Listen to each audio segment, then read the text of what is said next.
agaruka mu isenta.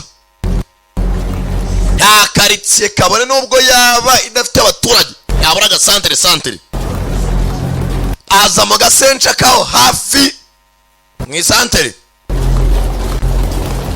yitonze.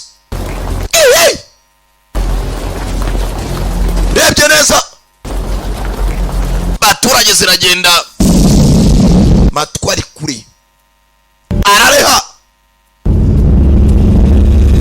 bana amaboko mu mufuka.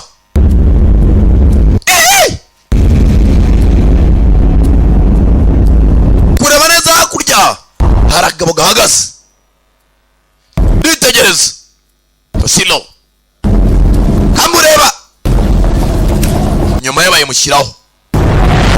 Mugabo arabangutse Jose aragoronzora kambura imbunda bagahita arakwepa arabangutse shaho umuntu avanamo cya magazini.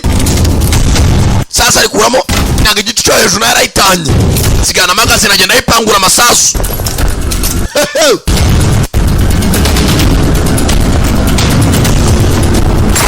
Nindi sasa arakwepa ni ibiki numva na kagabo kaza kamwegera karasinda arakwepa yiba bika kuno bika kuraka busho comeka kuno muri magazini y'imbunda. Mugabo yitonze yihuta bika mwejosi ndamushimangira amasegonda muri magazini bicanyi baraha kila daya Fatimunda bike boss ni moja.